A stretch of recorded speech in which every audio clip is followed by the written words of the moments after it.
Hola, bien, bienvenidos, bienvenidas.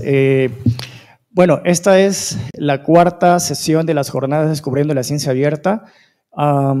Esto es un evento preparado para la comunidad, desde la comunidad iberoamericana de Ciencia Abierta, junto con grandes referentes de Iberoamérica, de distintos temas que aborda la ciencia abierta.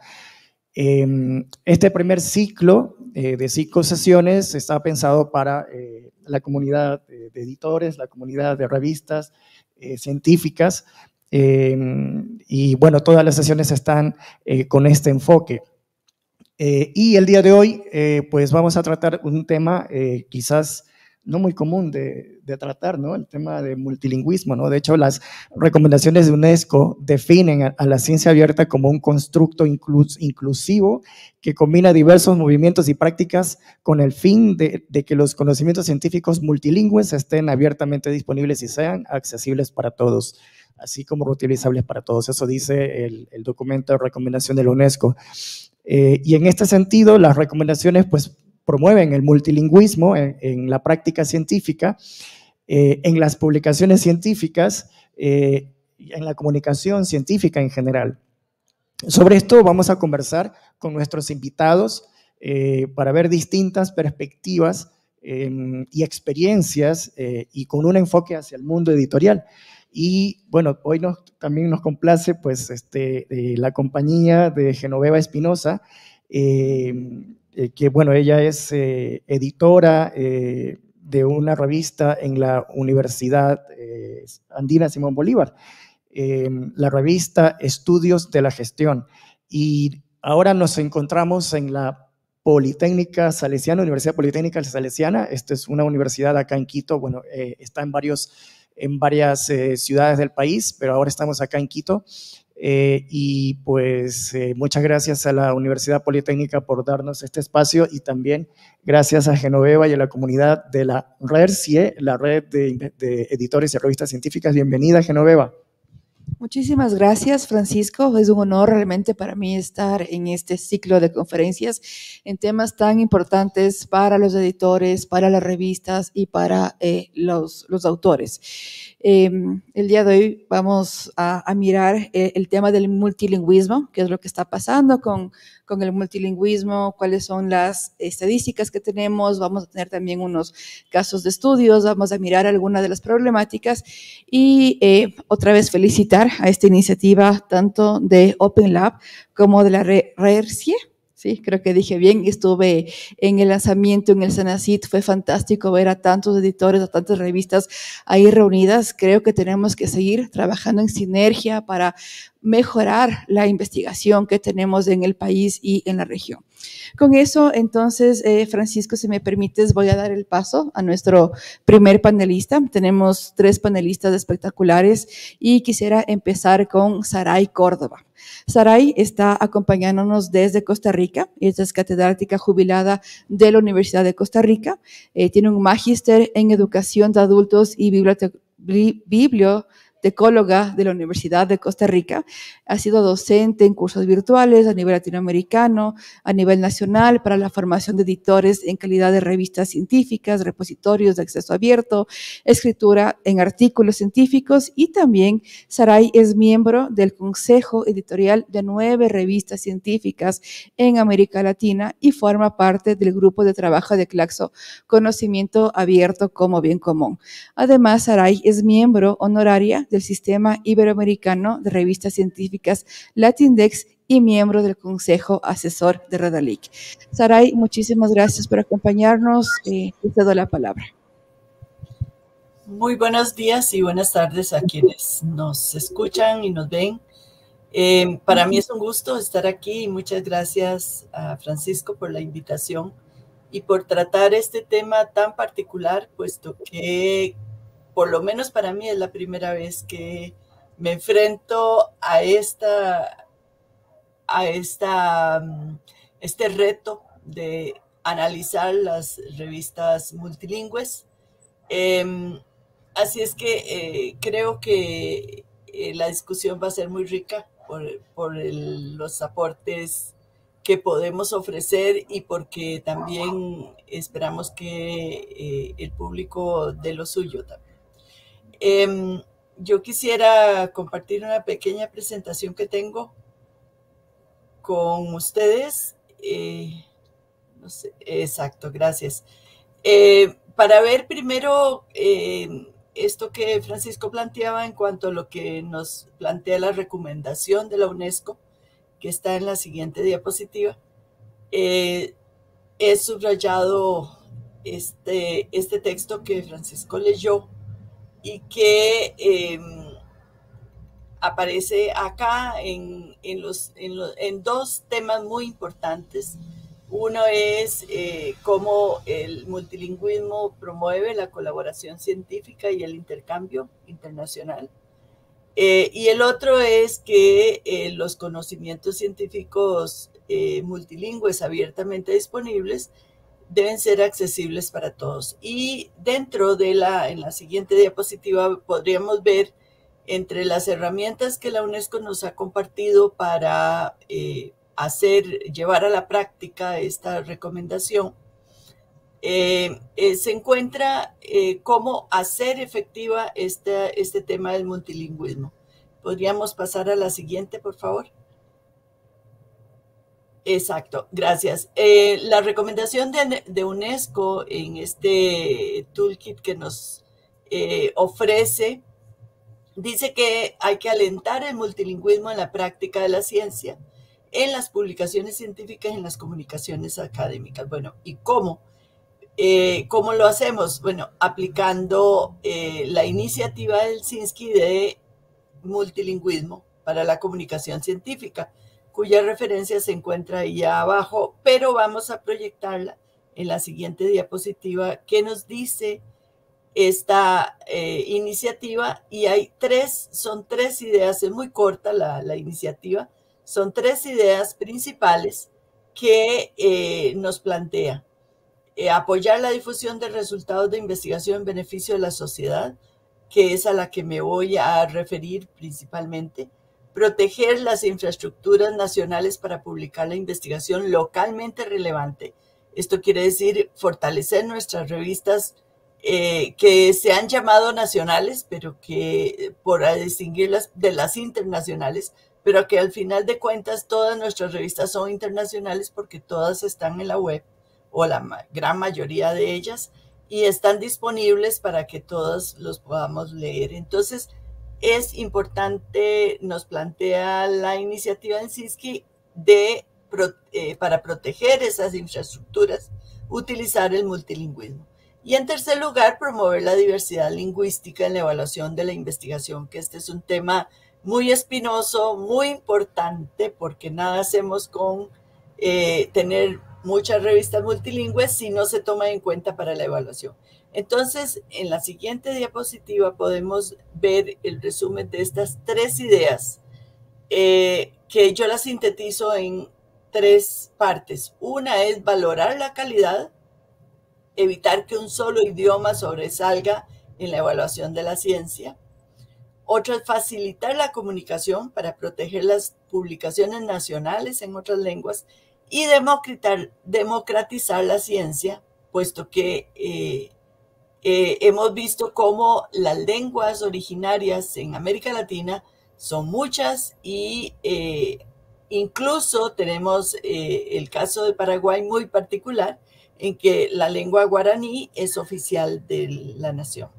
Entonces, esto hace que haya un mayor intercambio científico y por eso es que me parece que este tema es tan importante. En la siguiente podríamos ver, siguiente diapositiva, por favor, cómo este es un corte de lo que nos aparece en el directorio Latindex. Cómo dentro de estas perspectivas se trata entonces de publicar un artículo traducido a varios idiomas o que las revistas acepten publicar en idiomas diversos.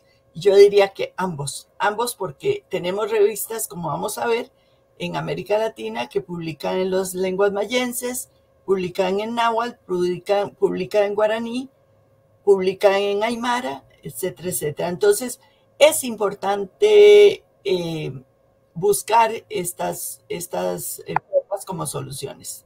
Veamos la siguiente para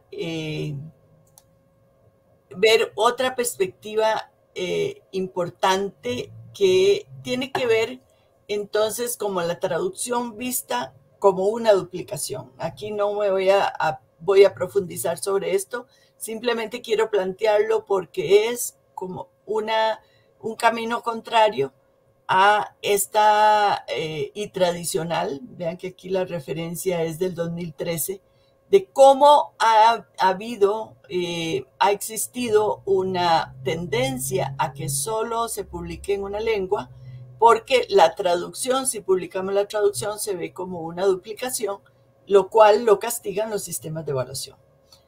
Solamente quiero plantearlo. Siguiente, ¿sí? Siguiente diapositiva.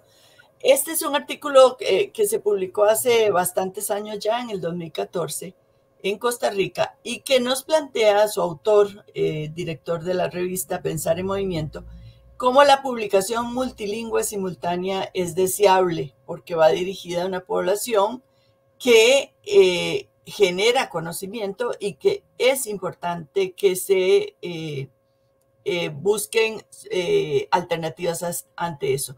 Y cómo, bueno, en la siguiente diapositiva podemos ver una posibilidad, una solución a la publicación multilingüe, y es que esta misma revista publica una traducción de un artículo y cómo lo hace. Por favor, la siguiente.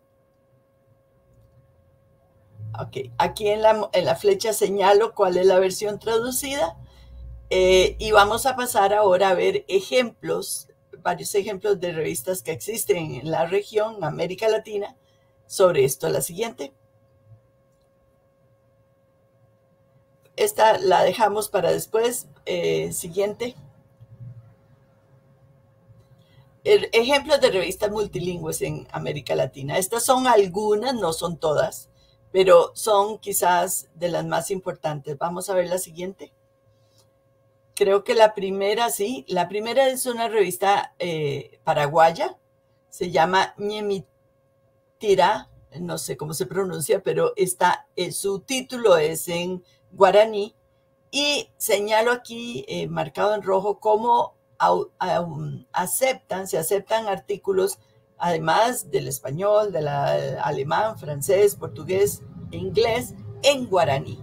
Y voy a mostrar en la siguiente diapositiva un ejemplo de uno de estos artículos. Perdón, esta es otra revista. Esta es Ñemitira, que publica en alemán y en náhuatl. Aquí a la derecha está el artículo en náhuatl y a la izquierda otro artículo publicado en alemán. En la siguiente creo que hay uno, sí, este sí es en guaraní, los dos artículos en guaraní de la misma revista. Esta es un ejemplo de cómo la misma revista se titula o subtitula Revista Multilingüe de Lengua, Sociedad y Educación. Y en este caso pone el título principal en guaraní y la traducción al español. La siguiente. Esta es una revista que publica en aymara, otra de las lenguas de América del Sur originarias, la revista de pensamiento crítico aymara. Y a la derecha, la misma revista Pensamiento Crítico Aymara, que publica en quechua o quichua. El artículo se titula Palabra y acción en la sanación, cómo se expulsa el mal del cuerpo. Esto quizás es muy importante porque podemos ver cómo el multilingüismo sí está presente, sí existe en nuestra región. Y el problema, vamos a ver al final, es que no es en todos los casos, son pocos los casos relativamente pocos los que nos presentan. Otro ejemplo en la siguiente diapositiva. Esta es la revista Chaquiñán de Ecuador, que establece que recibe escritos en español, en quichua, en inglés y portugués. Y vamos a ver un ejemplo de Chaquiñán. Por favor, la siguiente. Este es un artículo que se llama Innovación didáctica en la enseñanza-aprendizaje de la lengua quichua desde el enfoque comunicativo, y vemos que está escrito en quichua. En este caso nos podríamos preguntar, bueno, ¿quiénes son los potenciales lectores de este artículo? Pensemos en personas bilingües que puedan leer tanto el español como el quichua, o más lenguas todavía. Pero es importante que la misma comunidad, en esto insisto, en esa perspectiva que tenemos, que nos da la iniciativa de Gensiski, la misma comunidad pueda tener acceso al conocimiento que produce. La siguiente. Esta es otra revista de Colombia, Entre Textos, que es de estudios interculturales y que recibe textos en una lengua para mí desconocida, Guayunanqui, que es de una región de Colombia. Pasemos a la siguiente.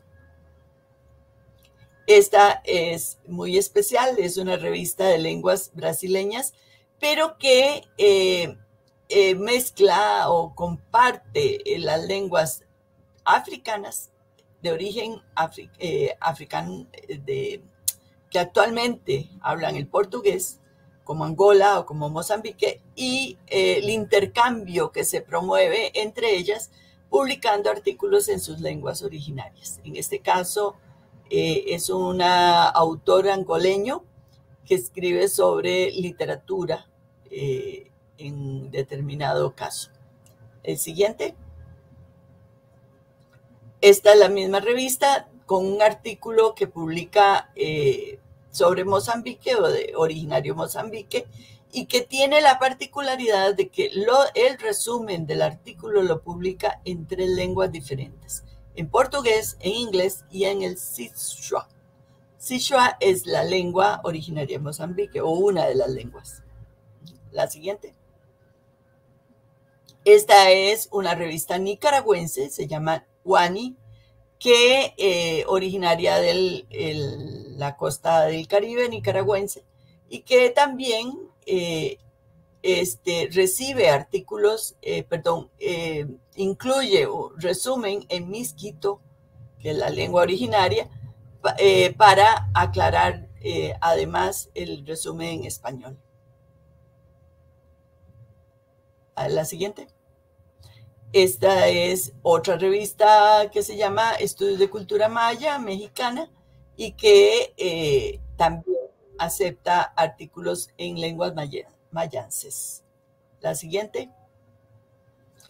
Cacotanu esta revista es muy interesante, aunque no es del campo de la lingüística o cultural.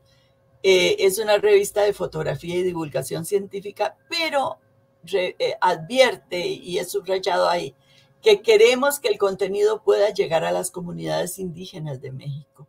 Vean qué importante, porque entonces las lenguas mayances, son parte de sus publicaciones. La siguiente. Esta es la revista Palabras, que también publica en resúmenes y en traducciones. En este caso es una traducción hecha por uno de los miembros del Consejo Científico, que traduce un artículo del italiano para publicarlo en español. Es otra de las perspectivas. La siguiente. Y esta es una revista de la UNAM de México, que advierte que publica también en maya yucateco, de manera que usa diferentes idiomas. Creo que llego hasta aquí. Vamos a ver la siguiente. No, este es un ejemplo que nos cae como anillo al dedo, para que hablemos desde nuestra propia experiencia.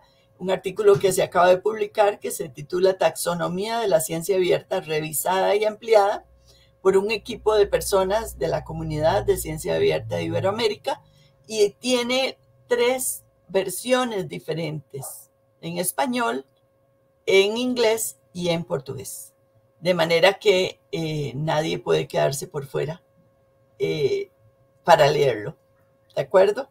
Hay que predicar con el ejemplo y ese es uno. Bueno, voy a llegar hasta aquí y luego veremos la discusión y preguntas. Gracias, muchas gracias.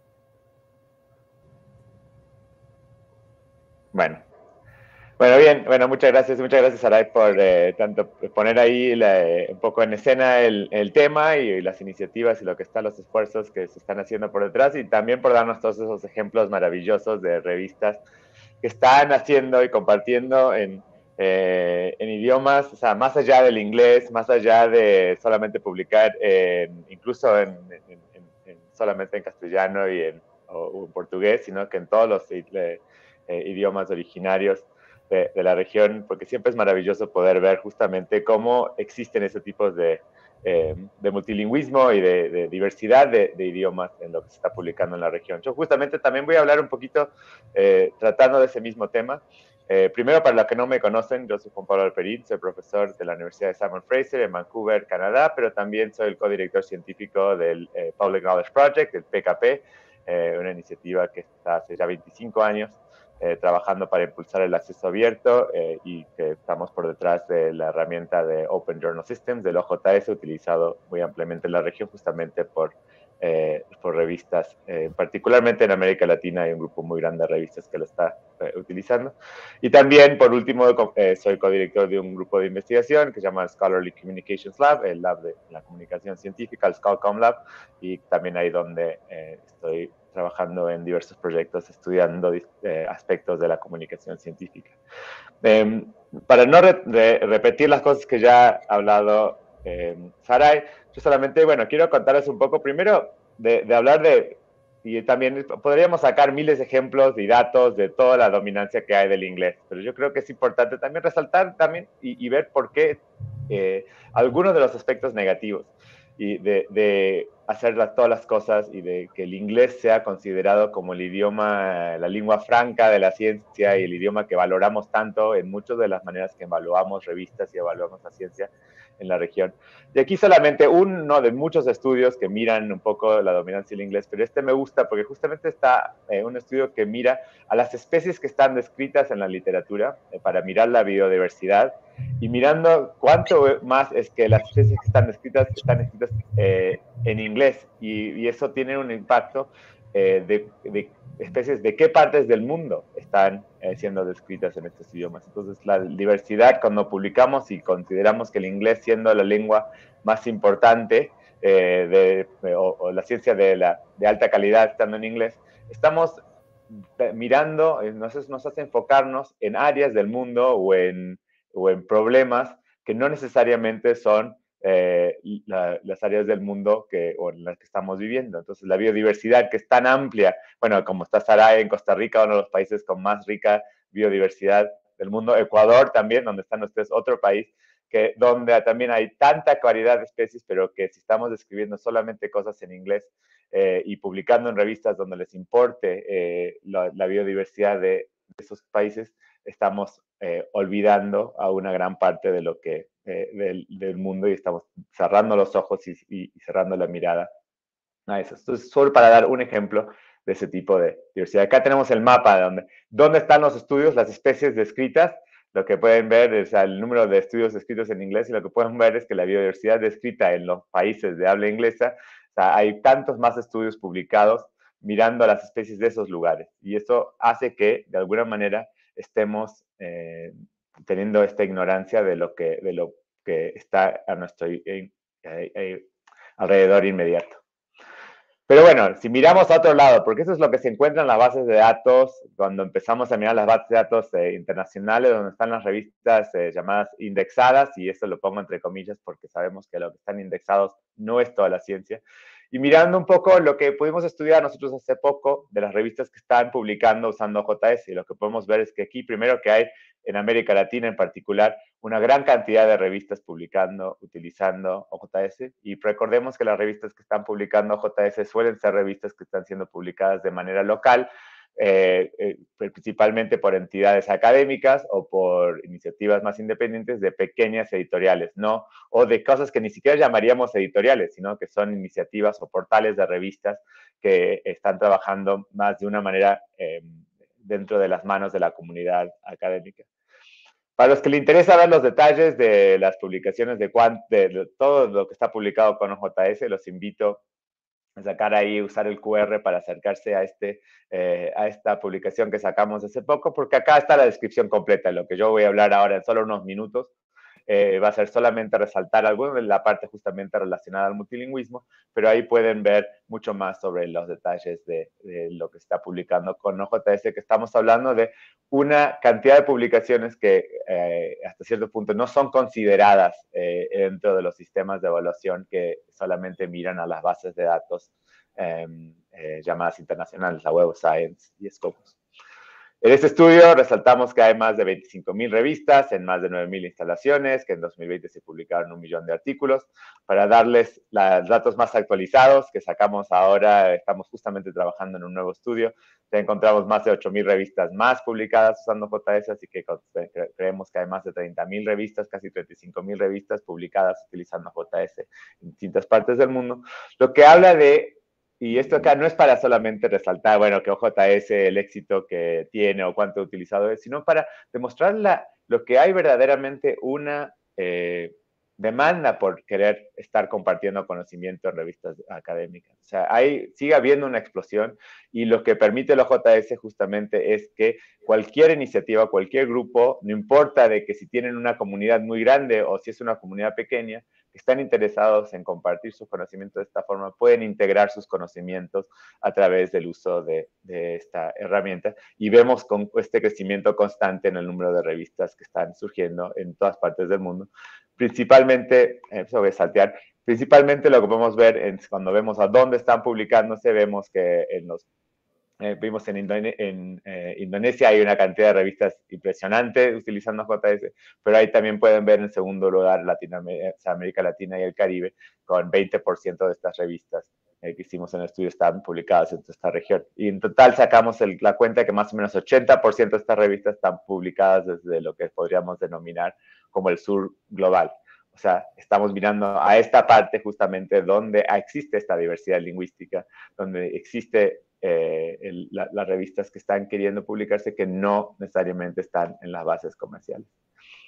Ahora ya, porque solo quiero resaltar rápidamente el tema del multilingüismo, vemos que, bueno, el inglés sí es dominante en el sentido de que la mitad de las revistas o de los artículos que estamos viendo publicados, de las revistas están publicando en inglés, pero ahí también vemos la importancia de lo que se está publicando en Indonesia, como decía, y en español y portugués son los otros como 4 idiomas principales, lo que vamos viendo que existe ya una cantidad importante de revistas publicando en idiomas más allá del inglés. Pero también vemos que hay estos que tienen algunos contenidos en esos idiomas. Cuando vemos si están publicando en más de un idioma, vemos que solamente 45% de las revistas publican solamente en un idioma. El 40%, y acá recuerden, es parte porque estamos viendo que lo que está publicado con OJS viene desde el sur global. Vemos que un gran porcentaje, más del 40%, publica en 2 idiomas. O sea, y aquí vemos que naturalmente el inglés es uno de ellos para muchos de los casos, pero después hay otro idioma también. Y también 13% de las revistas están publicando con 3 o más idiomas. Eso quiere decir que no necesariamente todos los artículos están en más de 3 idiomas, pero que tienen contenidos en 3 o más idiomas. Entonces vemos que existe ya un multilingüismo cuando miramos más allá de los índices comerciales de lo que se está publicando. Y esta variedad, y esto acá también resaltando un estudio de Micael Laxo y colegas, donde vemos que no todas las partes del mundo comparten este deseo de publicar en más de un idioma. Cuando ves a Norteamérica, 96% son revistas que publican solamente en inglés. Pero cuando miran al Sur o Centroamérica, el 80% de las revistas están publicando en contenidos que son principalmente no en inglés, y un 16% de las revistas ellos encontraron que son multilingües. Y aquí ellos tienen una fuente también diversa de datos. Obviamente, cuál es la fuente que utilizamos cambia, pero lo que podemos ver es esta variación regional, que en distintas partes del mundo el multilingüismo está más o menos presente, y la dominancia del inglés es más o menos presente también, varía por región del mundo. Acá, lo último para ya cerrar, porque la idea era hacer algo breve que nos permite hablar, es que este multilingüismo hecho posible por OJS no es una cuestión así que sale naturalmente así porque sí, sino que PKP se ha preocupado por tratar de impulsar y promover que pueda haber esta diversidad lingüística. Nuestra herramienta, esa OJS está traducida, está diseñada, y tenemos una comunidad de traductores que la traduce, y estos son el listado ahí a la derecha, esa lista que no se puede leer, pero que ven todos los colores, son todos los idiomas para los cuales hay por lo menos alguna traducción parcial del OJS. Y acá para mostrarles solamente la lista, esos son todos los idiomas en el que está publicado, o sea, cuando ven ese porcentaje es que está más completa o menos completa la traducción, o sea, aquí solamente ir pasando las pantallas de todos los idiomas en los que pueden encontrar la herramienta de OJS. También las interfaces de la herramienta están diseñadas para poder permitir la publicación en más de un idioma. Y todos esos idiomas que están disponibles en el sistema pueden estar también acá presentes en la interfaz para poder tener no solamente las interfaces de la herramienta, sino que los metadatos y los contenidos de los artículos también en más de un idioma, ¿no? Y la idea también es poder permitir que las interfaces también señalar. En este caso es una revista que tiene 4 idiomas activados, y las interfaces ayudan a poder ver cuándo es que las traducciones están en algún artículo o si está faltando alguna de las traducciones. Entonces, hay un diseño que es intencional de parte de PKP detrás de nuestras herramientas en promover este multilingüismo que luego vemos reflejado en esos datos que le mostré. Así que ya con eso yo termino la parte de que es mi presentación, y podemos pasar a Lucía para también ayudarnos a empezar a abrir el tema de la conversación. Muchas gracias. Muchas gracias, Juan Pablo. Me pareció, al menos me llamó mucho la atención de Indonesia en segundo lugar, y en tercer lugar español. Eso sí estuvo medio impactante. Eso es porque esto es la distribución de dónde están las revistas que utilizan OJS, ¿no? O sea, Indonesia ha habido un crecimiento muy grande impulsado por una iniciativa nacional ahí, y América Latina había sido en verdad hasta hace poco que Indonesia saltó así. Si vemos la gráfica es impresionante porque se dispara de la gráfica, que tenemos que romper el eje de la gráfica en dos para poder ver el resto de los países, pero América Latina ha sido la región tradicionalmente que más OJS tenía, porque la adopción y la historia del acceso abierto aquí, eso ya es para otro webinar y otra conferencia hablando de la historia del acceso abierto en la región. Me detengo acá porque si no arrancamos en el webinar paralelo sobre el acceso abierto. Ok, gracias. Gracias. Juan Pablo, no quería dejar pasar a agradecer a Saray con la exposición anterior y rescatar algunas cosas, tanto de Saray como de Juan Pablo, que realmente estamos tratando de alentar este multilingüismo, más allá de estos cánones ortodoxos de pensar en inglés o pensar en portugués, como un rescate de las lenguas locales. Y como un punto adicional, quería mencionar que en el Ecuador también tenemos el castellano como idioma oficial, pero también tenemos el shuar y el quichua como idiomas oficiales de relación intercultural. Entonces es importante ir rescatando todos estos saberes ancestrales que tenemos en nuestro país. No quería igual dejar de mencionar un poco la biografía de Juan Pablo. Él es codirector científico de Public Knowledge Project y director del Scholarly Communications Lab. Entonces hace su investigación, y como vieron, trabajos en temas de acceso abierto, de ciencia abierta, de evaluación de investigaciones, y lo que busca es mejorar la calidad del impacto y el uso de estas investigaciones. Tenemos una panelista más que nos acompaña el día de hoy. Ella es Lucía Céspedes. nos acompaña desde Argentina, es licenciada en Comunicación Social, especialista en Comunicación Pública de la Ciencia y Periodismo Científico y doctora en Estudios Sociales de América Latina por la Universidad Nacional de Córdoba. Actualmente, Lucía es becaria doctoral del Consejo Nacional de Investigaciones Científicas y Técnicas con un lugar de trabajo en el Centro de Investigaciones y Estudios en Cultura y Sociedad. Entonces, Lucía nos va a contar un poco más de estos temas que estamos discutiendo el día de hoy. Muchísimas gracias, Lucía. Bueno, gracias a ustedes, a las dos presentaciones buenísimas que acaban de pasar y al Open Lab de Ecuador por la invitación, por considerarme para esta conversación. Y bueno, yo con un poco de vocación docente, creo que si estuviéramos en persona, les haría el ejercicio de decir que levanten la mano quienes han tenido que enfrentarse a un texto académico, científico, durante su educación, durante su trabajo, en una lengua que no sea la primera lengua propia, ¿sí? ¿Quiénes se han sentido perdidos? ¿Ven? Ahí ya veo una mano levantada. ¿Quiénes se han sentido perdidos o tal vez sin orientación al tener que enfrentarse a esa jerga académica, por un lado, y por otro lado, de nuevo, en una lengua ajena o en la que tal vez no nos sentimos con tanta confianza como la nuestra, la primera lengua que tenemos? Tengo pruebas y no tengo dudas de que serían varias manos levantadas, y también de que muchas veces la otra lengua en la que pensaríamos automáticamente cuando planteemos esta pregunta sería el inglés, ¿sí? Como decía Juan Pablo recién, el inglés hace varias décadas, se puede pensar desde la segunda mitad del siglo XX a esta parte, ha tomado este estatuto de la lengua franca de la ciencia, la lengua de contacto, la lengua común para la comunicación científica.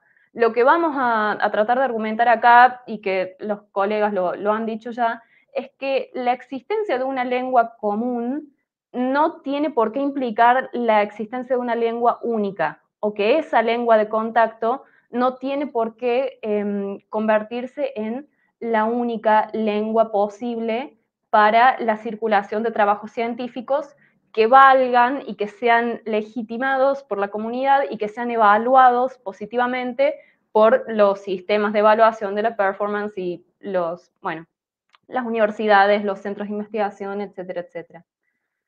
Ahora, ¿por qué hemos llegado a esta situación de la supremacía del inglés en las ciencias? Bueno, históricamente siempre se han jerarquizado y otorgado valores diferenciales a las lenguas, a los idiomas. Pasa que hoy día, en un contexto de globalización, esos criterios se trastocan continuamente, y no solamente ocurre esto en el campo científico, es la alocación de valores diferenciales a las lenguas ocurre en los campos social, cultural, económico, financiero, etcétera. Entonces, no hay forma de que el campo científico fuera la excepción, especialmente en un contexto de mayor y mayor interconexión y mayor tendencia a la colaboración internacional en en todos los campos de las ciencias. Es decir, esta jerarquización y distinción entre las lenguas siempre existió, muchas veces ligada a algunas concepciones esencialistas acerca de las lenguas. ¿A qué me refiero con esto? A la atribución de algunas cualidades o valores como si fueran intrínsecos a los idiomas en sí mismos. Por ejemplo, que, con todas las comillas del mundo, que el francés es una lengua más apropiada, naturalmente más inclinada hacia la poesía, o que el inglés es natural, intrínsecamente, una lengua más apropiada para vehiculizar las comunicaciones científicas. Bueno, estos pueden ser concepciones que tenemos interiorizadas, pero no son naturales, ¿sí? Son construcciones alrededor de estas herramientas de comunicación maravillosas que son las lenguas. Pero otras veces, esta diferenciación, esta jerarquización de las lenguas, se da vinculada con proyectos geopolíticos, con sistemas económicos muy concretos y que tienen consecuencias muy tangibles más allá de la dimensión simbólica que acarrean las lenguas, ¿sí? Pensemos cómo si nos preguntamos por qué el inglés tiene la expansión que tiene hoy en día a nivel global, bueno, tenemos que buscarlo de la mano de los grandes imperios coloniales, de los proyectos de colonialismo y de búsqueda de hegemonía de determinados países, que también va a ser la respuesta a por qué el castellano y el portugués están presentes aquí en América Latina. Entonces, esas estructuras que marcan las divisiones en el sistema mundo hoy en día también se transmiten a las lenguas o se transmiten a través de las lenguas. Entonces es súper interesante ver cómo a través de este lente lingüístico podemos ver qué está pasando y cómo se ordena el mundo científico a nivel global. Eso me parece un aporte hermoso desde la sociolingüística a los estudios sociales de la ciencia y la tecnología. Y una cosa que me encantó que dijo Juan Pablo y que Saray también mostró, es que el multilingüismo en las ciencias es una realidad. ¿Sí? Las ciencias se hacen, se producen, se piensan en una multiplicidad de lenguas. ¿Sí? Pero dentro de eso hay multilingüismos que valen o que son valorados más que otros. ¿Sí? Pensemos que tener competencias lingüísticas, tener un dominio de la lengua guaraní, del aymara, del quechua, en determinados círculos sociales o profesionales, no va a tener el mismo valor, no va a tener esa misma fuerza de capital simbólico o lingüístico que si uno fuera multilingüe en español, portugués, inglés y francés, es decir, estas lenguas que tradicionalmente se han asociado a la producción cultural, a la producción científica y que se han difundido por el mundo bajo esa mirada. Entonces, que a determinados capitales lingüísticos y simbólicos se les otorgue un cierto prestigio, ocasiona una especie de círculo que se auto-refuerza, ¿no? Nuestras percepciones acerca de las lenguas van a estar influyendo en nuestras prácticas lingüísticas, pero a la vez nuestras prácticas lingüísticas van a estar reforzando esas percepciones que nosotros atribuimos a las lenguas, ¿sí? Por otro lado, el hecho de que los productos finales del proceso integral de hacer ciencia estén identificados casi de manera unívoca con un solo género textual, eso también, ¿no? Que pareciera que la ciencia que vale realmente o la verdadera ciencia es solamente la que sale en un artículo científico, publicado en determinadas revistas, con determinados índices, ¿no? Pero que no hay ciencia más allá del paper, ¿sí? Y no hay ciencia más allá del paper si es publicado en inglés mejor. Bueno, pero el proceso integral de hacer ciencia, desde la concepción de una pregunta de investigación, desde la transformación de esa pregunta en un problema científico concreto a ser abordado, desde la conformación de los equipos que van a estar tratándolo, la búsqueda de financiamiento, la lectura de antecedentes, la búsqueda de literatura al respecto, el uso de determinadas herramientas para abordar esos problemas. Dentro de todo eso hay una multiplicidad de lenguas tan grande como las personas que están involucradas en esos procesos, ¿sí? Pero el producto final que sale de todo esto pareciera ser un bloque monolítico de inglés estándar, ¿sí? Y esto también, inglés estándar, ¿sí? Inglés académico, sin fallas, sin ninguna grieta, castellano académico, portugués académico, ¿sí? Como si el paper científico fuera un instrumento que no deja lugar a las desviaciones lingüísticas ni a las innovaciones retóricas. Entonces, en este desfasaje entre cómo se hace la ciencia y qué sale, ¿no? de esa caja negra, hay una pluralidad enorme que está, para tomar prestado esta expresión tan útil del inglés, justamente está lost in translation, ¿sí? Si nosotros tenemos como una serie de inputs, ¿sí? Pensando que son multilingües, lo que decíamos recién, la bibliografía, las herramientas técnicas, las interacciones entre científicos multilingües, pero el output de todo eso es monolingüe, expresa una sola perspectiva cultural, una sola perspectiva epistémica, ¿sí? Y después eso a la vez se convierte en un nuevo input para la ciencia, ahí estamos perdiendo unos grados de pluralidad, ¿sí? Es decir, la ciencia se lleva a cabo en diversas lenguas, pero se espera que se exprese en una sola. Bueno, no, ahí es donde tenemos que incidir para que no se pierda esa riqueza que, como mostraba Juan Pablo, tiene consecuencias muy concretas. Esta pérdida de diversidad en la ciencia afecta a la ecología, la conservación, la biología, las ciencias cognitivas, la lingüística, es decir, hay consecuencias científicas, digamos, de esta falta de diversidad lingüística en determinados circuitos, ¿no? Porque también cuando nos vamos de las corrientes principales, en donde solamente el paper en inglés es valorado, encontramos todo este otro mundo, pero que pareciera que no es jerarquizado, que no es valorado de la misma manera.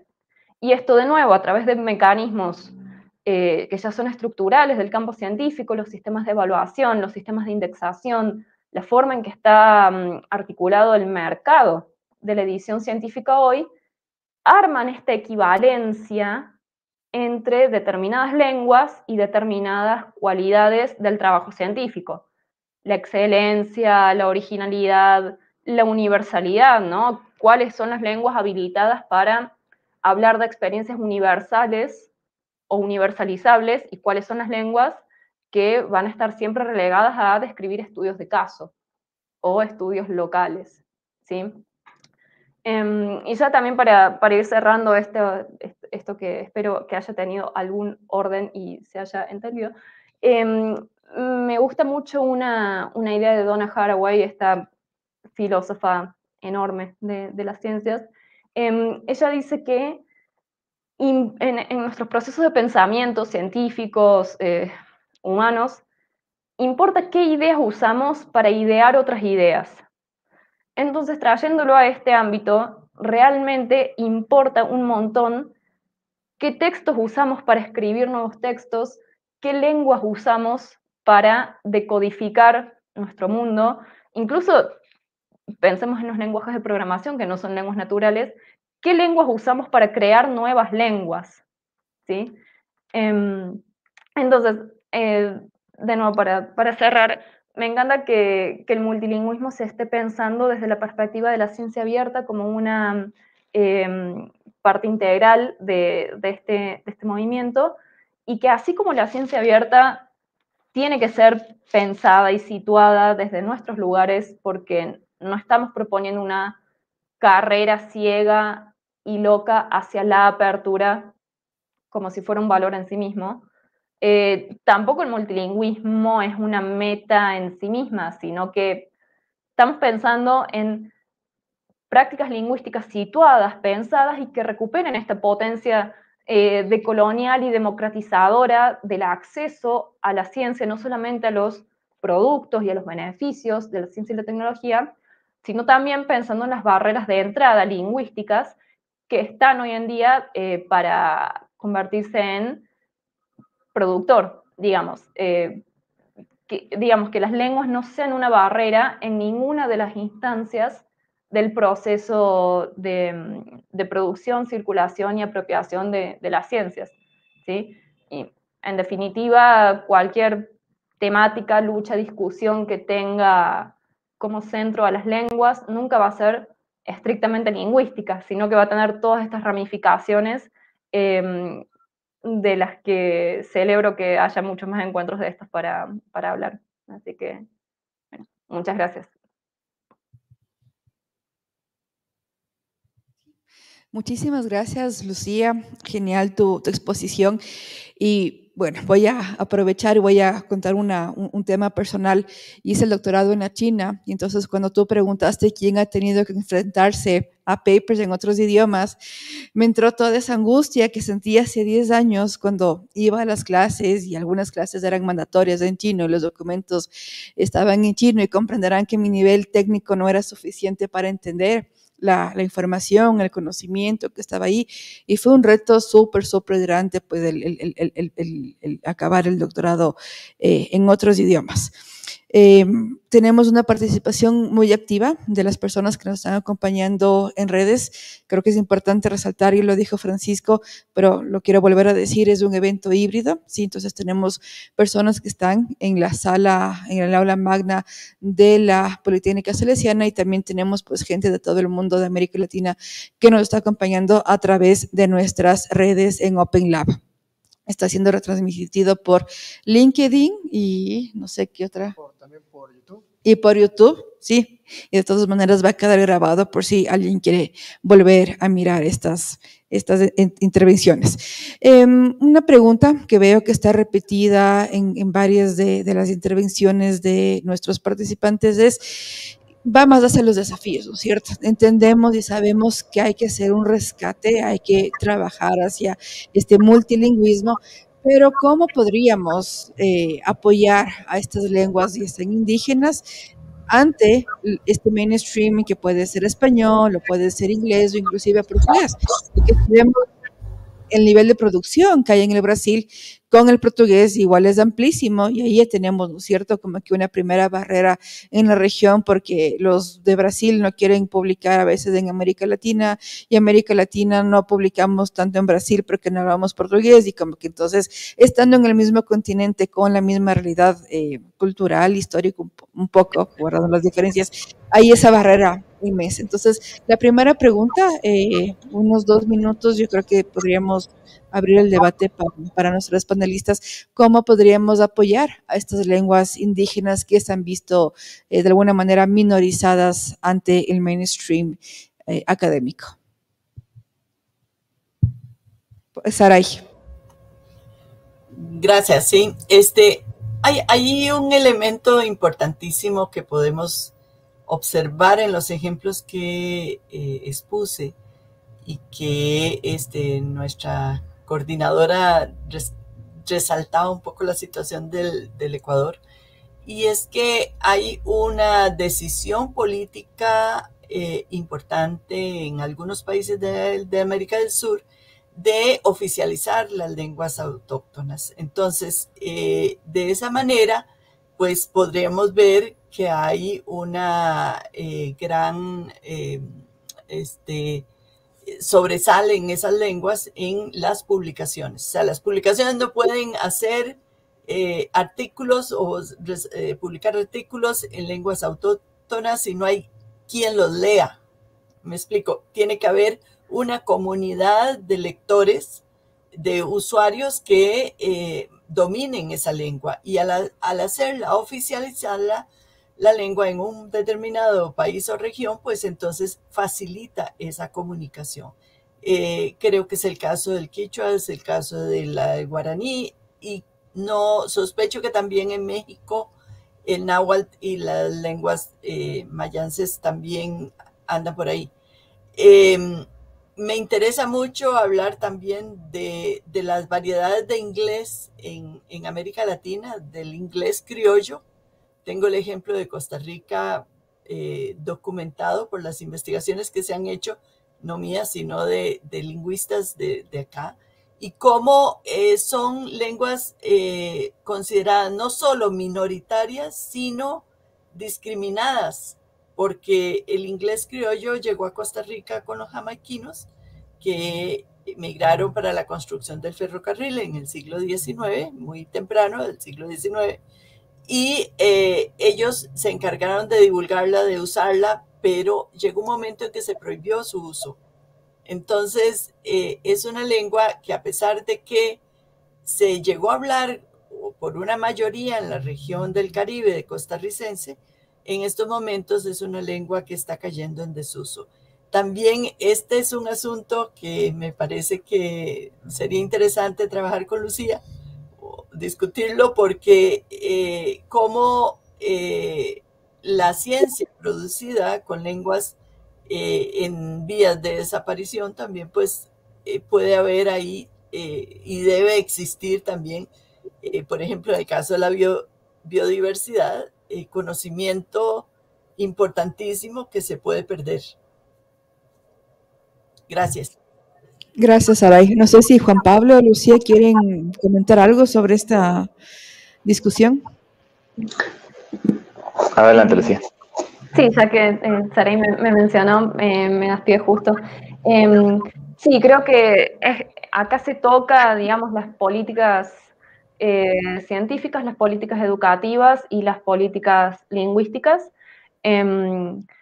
Definitivamente establecer lenguas como oficiales ya es un gesto político enorme, y la siguiente fase de eso tendría que ser efectivizar una real educación bilingüe, digamos bilingüe para ser modestos, digamos. Empecemos por una educación bilingüe en los casos en donde haya comunidades originarias con sus propias lenguas, ¿sí? Y también, digamos, en países donde tenemos estas lenguas oficiales, que estas lenguas puedan enseñarse como segunda lengua, digamos, al mismo nivel que lenguas europeas, digamos, como el inglés, el francés, etcétera, etcétera.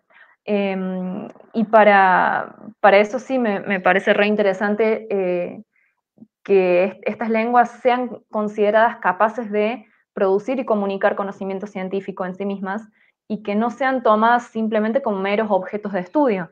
Porque sí, publicaciones científicas acerca de estas lenguas, ya sea que las consideremos en vías de desaparición o lenguas minorizadas o lenguas originarias, etcétera, etcétera, publicaciones desde la lingüística, por ejemplo, por decir un campo, por supuesto que hay un montón de estudios, pero en donde los hablantes, las comunidades lingüísticas de estos idiomas son el objeto, están en una posición pasiva, digamos, son la cuestión a estudiar.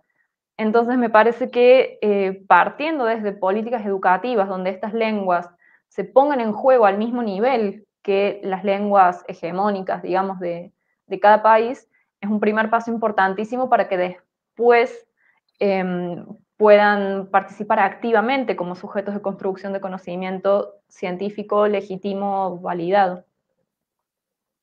Gracias, Lucía. Quisiera hacer una pregunta para Juan Pablo, igual si es que alguien más quiere contestar, pues bienvenido. Desde noviembre, ¿no es cierto?, que tenemos el ChatGPT, está haciendo maravillas, el tema de inteligencia artificial está como que un paso más adelante y tenemos una persona que está en línea y que hace una pregunta que va de la mano con el tema de la tecnología. ¿No sería más fácil escribir como que nuestro idioma principal, en este caso el español, para los que hablamos español, ¿no es cierto?, y utilizar la inteligencia artificial, las herramientas que hayan ahora para tener una doble publicación? Hay muchas revistas que están trabajando, ¿no es cierto? Yo publico en español y lo que hago es traducir todo y publico el mismo número en inglés y tengo una doble publicación en inglés y en español. Obviamente eso tiene un costo para las revistas, no todas las revistas, no todas las universidades podrían hacer eso, pero mirando cómo está el avance de la inteligencia artificial y entendiendo que a veces es más fácil escribir en esos idiomas, y vuelvo a tomar mi ejemplo de mi doctorado en China, me dieron la opción de, bueno, ¿en qué quieres escribir? Y yo dije, inglés. Entonces era lo que era más fácil para mí en ese momento y entendí, ¿no es cierto?, también desde el otro lado, por qué muchas personas terminan escribiendo en inglés, porque es más fácil y tienes un público más amplio. Entonces, Juan Pablo, un poco para retomar la pregunta, ¿podríamos seguir escribiendo en nuestra lengua principal y utilizar la inteligencia artificial para tener múltiples publicaciones? ¿Hay alguna conversación dentro de PKP para que el mismo documento que yo estoy subiendo en la plataforma, automáticamente yo pueda simplemente seleccionar y tener una inteligencia artificial que traduzca a los idiomas de la región? ¿Cómo lo están viendo? Bueno, gracias. Voy a contestar la pregunta y voy a llegar a la respuesta, pero quiero primero tomar un pasito para atrás para que en parte lo que está por detrás, que es un poco continuando y retomando la pregunta previa y lo que venían diciendo Sara y Lucy. primero que escribir y hacer ciencia o pensar y crear conocimiento en otros idiomas no es solamente una cuestión, no es, es toda una manera de pensar que viene con cada idioma. Entonces, el conocimiento que se genera en que lo que puede pensar alguien pensándolo en castellano, no viene desde la misma manera de comprender el mundo que alguien que lo piensa el mundo en inglés. O sea, entonces, tenemos que también a veces separar de que está lo que se puede llegar a hacer con una traducción simultánea, que es tomar las palabras y buscarles el significado en el otro idioma, y con eso hacer ese conocimiento accesible a otro público.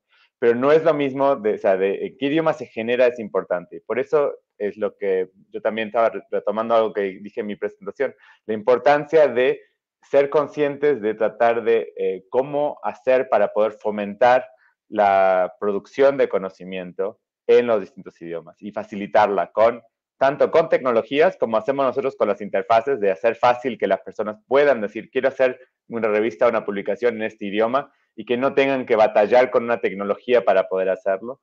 Y esto relacionado también con esto de reconocer idiomas oficiales en política, o en quizá más cercano o más sencillo, es también pensar en cómo evaluamos qué es lo que consideramos las revistas que son de alta calidad. Y esta distinción de que si valoramos las que están publicadas en inglés más que las que están publicadas en castellano o en portugués o en otros idiomas, entonces estamos diciendo que nos interesa más el tipo de conocimiento que puede venir desde el pensamiento creado en esos idiomas. O sea, esto es lo que es importante. No sé si lo estoy explicando o si me estoy haciendo entender bien, pero esta distinción en que no es solamente una cuestión de en qué idioma está el contenido final, sino que lo que estamos valorando, lo que estamos facilitando con políticas, con tecnologías, es decir que ese es el conocimiento que más nos interesa. Y hay que ser muy conscientes, y es lo que creo que hace falta mucho en América Latina, bueno, que creo que en muchas partes del mundo es justamente pensar cómo vamos a valorar los conocimientos, o sea, de qué personas vamos a valorar el conocimiento. Y valorar el conocimiento de personas que tienen como primer idioma algo que sea, bueno, sea el castellano o sea un idioma originario, o personas que no han tenido la posibilidad de acceder a una educación para aprender el inglés y tener esa facilidad de poder escribir inglés. Estás diciendo que esos idiomas valen la pena también, de esas personas también, digo, valen la pena también valorar lo que ellos están investigando, queriendo comprender del mundo y estar queriendo hacernos saber a los demás. Entonces, para volver a la pregunta de la inteligencia artificial, dentro de PKP no estamos en este momento trabajando con herramientas o sea, incorporando, no tenemos eso como una prioridad del proyecto entre todas las cosas que estamos haciendo. Yo creo que vale la pena explorar el uso más de tecnologías para traducciones automáticas y para poder generar esa dualidad de contenidos y facilitar la publicación. Yo creo que ya mucha gente toma los artículos y los contenidos y los mete en herramientas para hacer esas traducciones, pero no creo que es la solución completa al tema fundamental de lo que estamos hablando. O sea, eso es lo que quiero resaltar, que al final de cuentas no es solamente cuestión de hacer la traducción de lo que se hizo en un idioma al otro, sino que es tratar de generar un sistema que valore los conocimientos que están siendo generados en cualquier idioma y de cualquier persona y de la manera en que ellos comprendan el mundo y quieren tratar de hacer a otros entender. Ya, otro tema que también mencionaron, creo que todas, estaba relacionado a la evaluación. Ya, que digamos que es como uno de los talones de Aquiles en todo sentido, ¿no? O sea, incluso en el tema de multilingüe mencionaron todos que en algunos casos en los sistemas de evaluación se considera. Y otra problemática que también habíamos conversado en las previas mencionaban de que la simple traducción, por ejemplo, al español o al portugués o a cualquier otro idioma de una publicación no es considerada o valorada, ¿no? Como producción científica o como algo de valor. O sea, traducir algo que ya está hecho a mi idioma o a otro idioma no es valorado. ¿Cómo ven eso?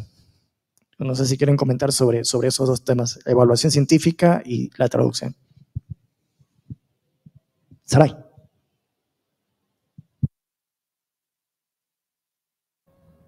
Gracias. Yo lo toqué muy por encima, pero muy rápidamente, pero es una realidad en que los sistemas de evaluación no valoran, o más bien valoran como una duplicación publicar una traducción. Entonces, la propuesta que nos hacía nuestro colega Luis Fernando Aragón en 2014 conllevaría ese problema. Son esfuerzos que se pueden realizar, claro, hay mucha tecnología ahora para hacer traducciones, pero que siempre implica un esfuerzo. ¿Quién financia la traducción? ¿Quién financia la revisión de estilo? Porque no es así nomás. Entonces, la revista va a tener más gastos o más inversión en ese campo. Los sistemas de evaluación deben reformarse, deben cambiar para que el multilingüismo sea una realidad. Si no, entonces sigue siendo una barrera o seguirá siendo una barrera, como lo mostré en una de las diapositivas, y cómo se percibe por medio de ese mainstream, esa revista, esa corriente principal que se da en las revistas, de manera que no podríamos entonces aplicar el multilingüismo si los sistemas de evaluación no se transforman, si no lo valoran como lo están haciendo en este momento, no valorando ese esfuerzo. Bien, ¿alguien más quiere comentar? Sí, bueno. Una cosita chiquita al respecto. No hablando acerca de la posible traducción y publicación de un mismo artículo, que bueno, también hay que pensar a qué nivel consideramos que algo procesado y escrito en otra lengua es lo mismo que el trabajo original, ¿no? Pero pensando en otro aspecto de esta cuestión de la traducción, la disponibilidad de determinadas obras en distintas lenguas, eso también está asignado por una parte criterios meramente mercadotécnicos, editoriales, digamos, de las empresas de publicación, de saber, bueno, qué libros vale la pena traducir para insertar en tal mercado, en tal comunidad lingüística. Pero también hay un aspecto muy interesante que en algún momento me gustaría estudiar, alguna nota mental para eso. El fenómeno y esto se da mucho en las humanidades sobre todo, de investigadores que detectan obras de interés que consideran que deben ser traducidas y toman ellos mismos la iniciativa de la traducción. Entonces, en ese lugar, ¿qué valor se le da a la labor del traductor o de la traductora, no? Por ejemplo, acá en Argentina, en nuestra grilla del sistema de evaluación en las universidades nacionales y en el CONICET, hay un pequeño espacio para indicar que uno ha efectuado traducciones de obras. Pero de nuevo, esto, una vez que se reúne el consejo de evaluación o lo que sea, ¿cuánto va a ser valorado? Y por qué debería ser menos el trabajo de sentarse, investigar, traducir una obra compleja para que pueda estar a disposición de un público nuevo? Ahí también hay un trabajo científico y lingüístico y creativo enorme que no es menor que la elaboración de un artículo, de un libro o de lo que sea en primer lugar. Así que a mí me parece que el rol de la traducción en la ciencia es algo que no sé si se ha estudiado tanto, si se está teniendo tan en cuenta, y me parece también súper interesante para seguir pensándolo. Quisiera terminar mis reflexiones de estas con mi experiencia en la China, porque comprenderán que tenía compañeros de todo el mundo y mínimo hablaban 3 idiomas, mínimo. Y me hizo reflexionar, ¿por qué nosotros no hablamos nuestros idiomas? En este caso, ¿por qué yo no hablo el quichua? Y una de las cosas que sentí cuando regresé al país es decir, no solamente es en qué idioma escribo o en qué idioma se hace ciencia, que es lo que estamos conversando aquí, y no solamente es un tema de política pública. La Agenda 2030 para el Desarrollo Sostenible es política pública para el Ecuador, que de ahí a que se aplique es completamente diferente, y lo mismo va a pasar en el tema de política pública en otros idiomas. Yo creo que aquí estamos hablando un tema de cómo podemos ir construyendo identidad. Estoy hablando en este caso del Ecuador, que no tenemos una identidad sólida, y pasa también por el que no reconocemos estos idiomas ancestrales como nuestros. Y si nosotros aprendiéramos, en este caso, quichua, desde la primaria o desde la casa inclusive, tendríamos una mayor identidad y tendríamos una idea más clara de qué es el Ecuador como una nación. Entonces yo creo que la reflexión, aquí estamos viendo, bueno, pues revistas multilingüísticas, pero yo creo que el profundo del multilingüismo en este caso es muchísimo más profundo y nos atraviesa como un tema regional. Sí, y yo ya solo como para cerrar, porque nos hemos pasado 12 minutos, pero hay un tema que creo que se quedó en el aire, y los pares ciegos. ¿Qué pasa con los pares ciegos? Lo habíamos comentado en la previa también, ¿no? ¿Qué pasa con los pares ciegos y el multilingüismo? No sé si quieren comentar ahí.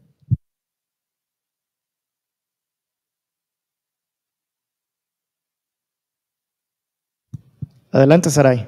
Sí, el audio. Yo quiero dos puntos. Primero, con los pares ciegos es un problema, o es uno de los problemas, al igual que las traducciones, para poder divulgar la ciencia en otras lenguas. Por ejemplo, podríamos encontrar un par para evaluar un artículo en quichua. ¿Cuántos pares podríamos encontrar? Es una pregunta que hago. Sí, sencillamente es diferente en cuanto a el par que podemos encontrar en la lengua oficial. En caso del castellano, pues es más fácil, será más fácil, habrá más personas, porque no solo tienen que ser especialistas en el campo, sino en la lengua. Y ahí hay un doble requisito que es más difícil de cumplir. Pero también quería tocar un asunto que no hemos tocado, y es que hay países en que mayoritariamente la lengua originaria es más amplia. Pienso en el caso de Guatemala. Hace poco vi un dato en que el 75% de la población guatemalteca habla sus lenguas originarias, y el 30% el castellano. Entonces, ¿qué pasa con las revistas en esas lenguas originarias? Que me imagino que es una variedad del maya y que no existen revistas ni artículos publicados en Guatemala en esas lenguas. Entonces, importante comparar la experiencia, lo que pasa en Ecuador o lo que pasa en Paraguay, insisto, con el guaraní, porque lo viví directamente, cómo el guaraní es usado ampliamente por la población paraguaya, porque hay políticas públicas que han ido promoviendo. En Costa Rica, por ejemplo, tenemos 4 o 5 lenguas originarias también, población muy pequeña, y que han sido estudiadas, pero nos falta, lo que decía Lucía, la educación bilingüe en nuestras escuelas.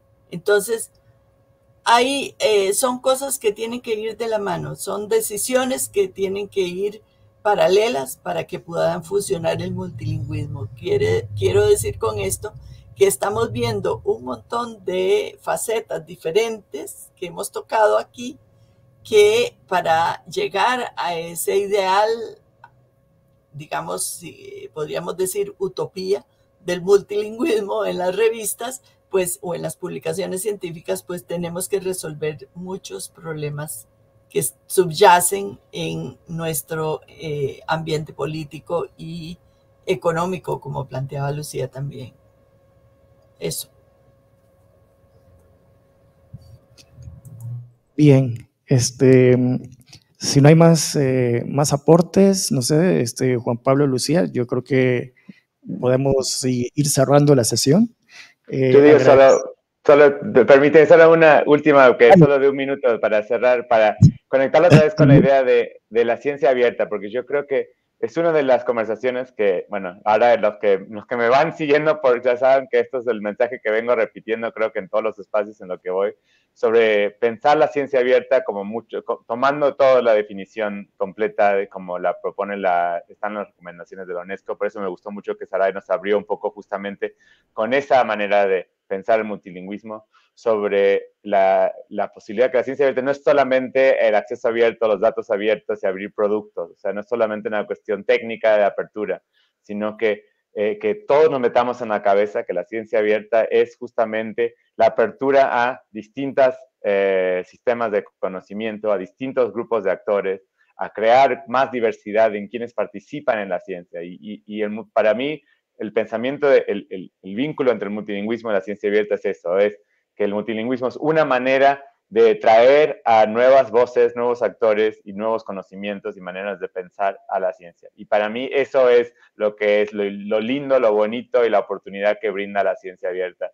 No solamente el acceso material a los objetos que ya existían desde antes. Entonces ya, con eso quería solo traernos de vuelta al tema de ciencia abierta y repetir ese mensaje que vengo así repitiendo en todo lugar que me permiten, porque quiero que pensemos a la ciencia abierta con esas posibilidades que creo que son los que van a tener más frutos para mejorar las condiciones y situaciones de nuestra región. Gracias, Juan Pablo. Ese fue un bonito cierre para la sesión. Muy bien. Bueno, solamente recordarles que la próxima semana es la última sesión de este primer ciclo.